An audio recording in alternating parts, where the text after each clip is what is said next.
Ito!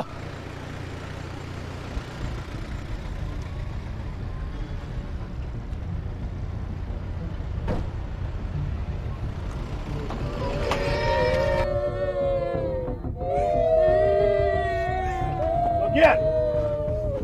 Ay, Gimik! Stop! Stop, man!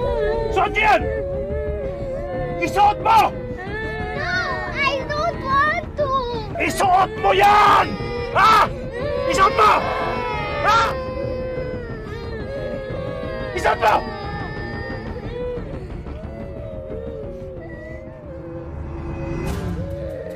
Baba! Baba! Baba! Ano? Ano? Baba! Baba!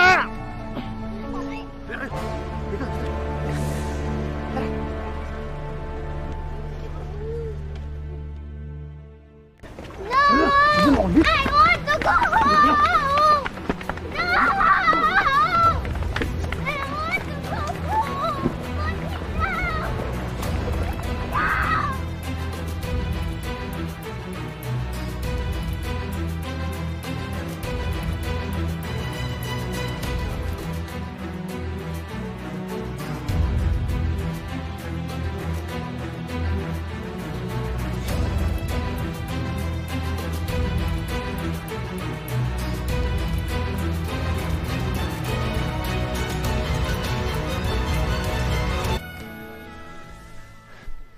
Sige na! Umalis na kayo! Ako na bahala dito! Sige na!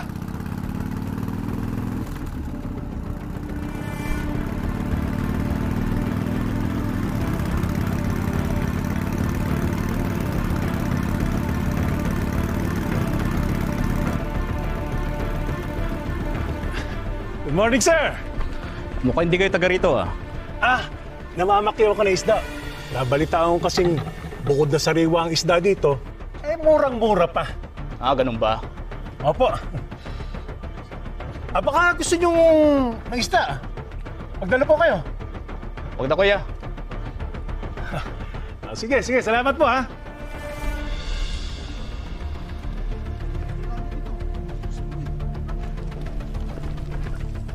Asan yung bangka?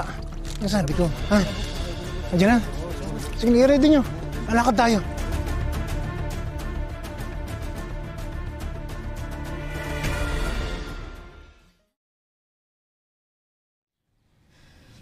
Hindi ko pa rin makontak si Gary hanggang ngayon. Baka lowbat lang. Wala pa rin akong balita tungkol kay Bella. Rosel, maniwala at magdasal na lang tayo na ligtas si Bella. Ma'am Rosel, gusto ko lang po sana magpasalamat sa pagpapalibing niyo kay Ronnie. Totoo niya di namin alam kung saan kami ng Diyos kukuha ng pambayad sa ospital at sa pagpapalibing niya. Salamat po ulit, ma'am. Wala ho yun, Mang Gino.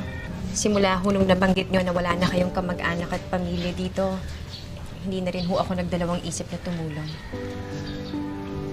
Mang Gino, gusto ko rin ho sanang humingi ng dispensa sa inyo sa naging pagtrato namin sa inyo ni Mang Ronnie. Pasensya na ho. Di man lang ako nakahingi ng tawad kay Mang Ronnie. Ako, ma'am. Hindi na hong isipin yun. Ito nga ho, malaking bawi na ho ito para sa mag-ama. Kaya nga ho, nagpapasalamat po ulit sa inyo. Sabi niyo ho, wala pa rin kayong makontak na mga kamag-anak hanggang ngayon? Paano ho si Ara? Saan siya mapupunta? Yun nga rin po yung naisip ko, ma'am. Siguro baka sa DSW din siya mapunta.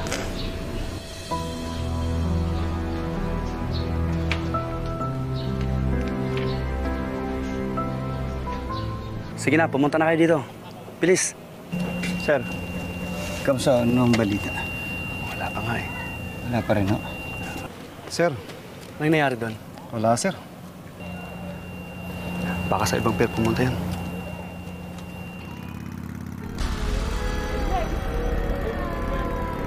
Umimik kayo! Ayaw mo! Hindi! Hilan niya! Putik! Sige nga, putan nga. Pumunta na kayo dito sa Dalampasigan. Ano ka sa Tara.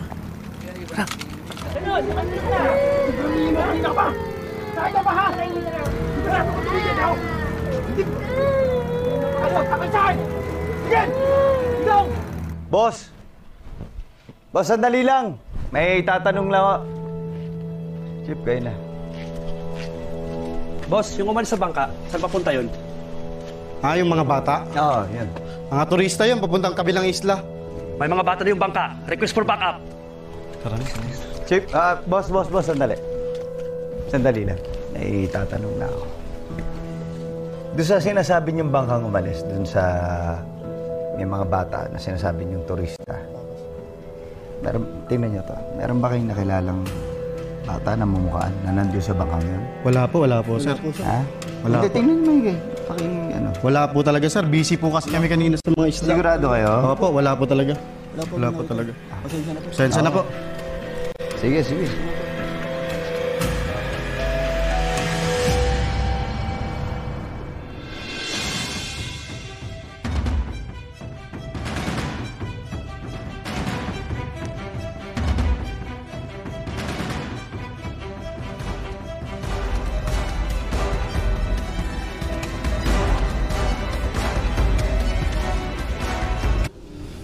Ara, naiintindihan mo naman kung nasaan na yung tatay mo ngayon? Nasa langit na po kasama ni nanay. Ara, sabi ni Mang Gino, wala na raw kayong kamag-anak dito. Ikaw ba, nasabi ba sa'yo ng tatay mo kung nasaan ng lolo at lola mo?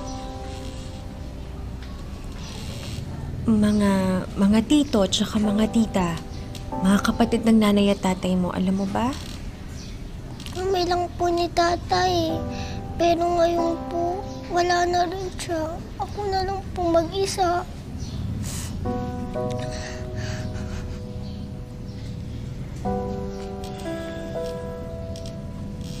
Hindi, Ara. Hindi ka nag-iisa. Nandito ako.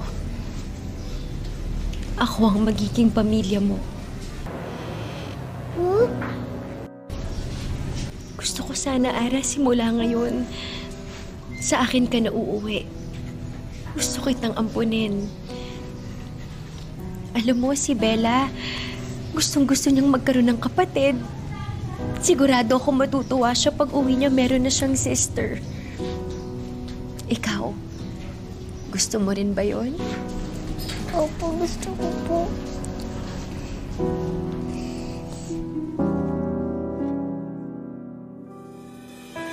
Sana sa pag-ising ay ikaw ang siyang makita.